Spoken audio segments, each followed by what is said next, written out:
So here's my audience. Right.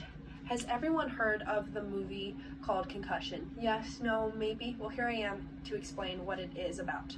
So, while conducting an autopsy on former NFL football player Mike Webster, forensic pathologist Dr. Benedict Umalo discovers neurological deterioration that is similar to Alzheimer's disease.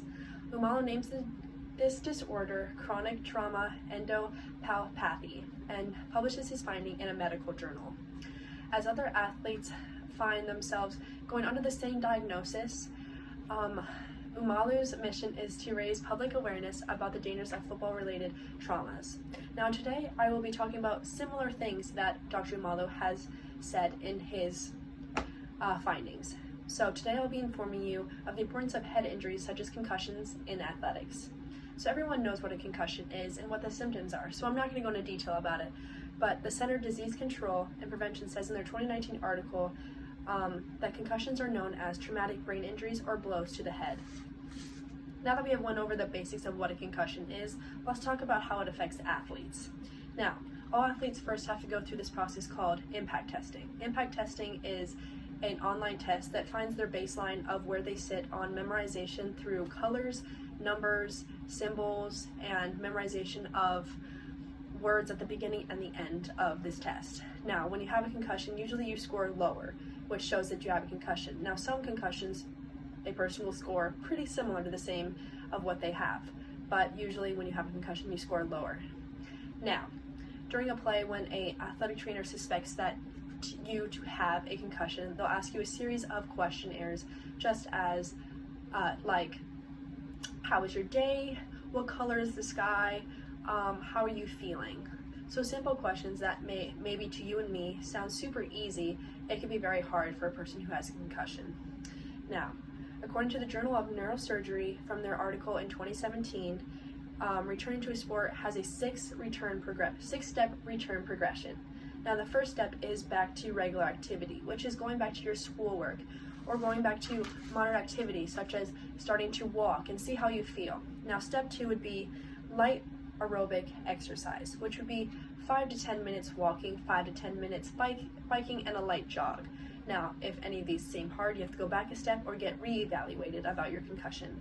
Step 3 would be moderate activity, which is now getting your heart rate. Let's start increasing that number of jogging. Let's start increasing that number in bicycling. Let's just see if we get that heart pumping a little more.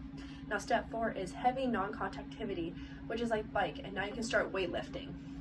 Now, step 5 would be full practice in your contact or your sport. So, you're able to practice in your sport and you're able to go through your sport and have no symptoms at all. Now, step 6 would be going through the same thing and going through competition. Now you're all set, ready to go.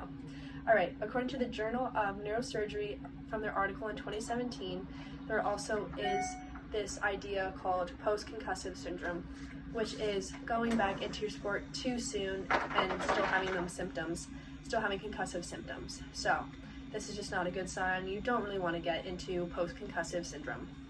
Now that we have covered how concussions affect athletes, now let's talk about what happens when an athlete goes back into their sport too early when they have a concussion.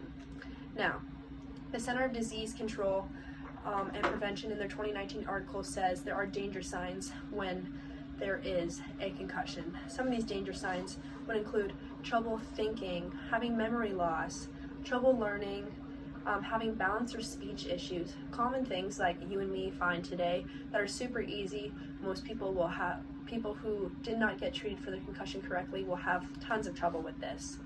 Now, the Center for Disease Control and Prevention in their 2019 article talks about how the long-term effects, which I just named, can happen and which can create hospitalizations. Now, during these hospitalizations, the doctors can try their best to fix, but at this point, it's almost like having your brain dead and you're just not able to communicate as you were to friends and family. It's like you're just a carrot just sitting in your own body, still able to go through the actions throughout the day, but you're not able to have that full conversation and or able to understand.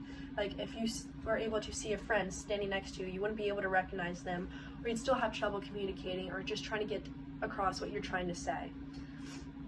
Also, in the CDC article that I just named, would also have threatening life issues, such as death. Now, during this could also affect your future. Now, having a death early in your life, such as for athletes in college or in high school. This could cause a lot of issues for family and friends. Now, talking back to what I talked in the beginning about the movie Concussion and how Dr. Bennett Umalu was trying to figure out why the former NFL player Mike Webster was going through all this issues and why he died so early in his life.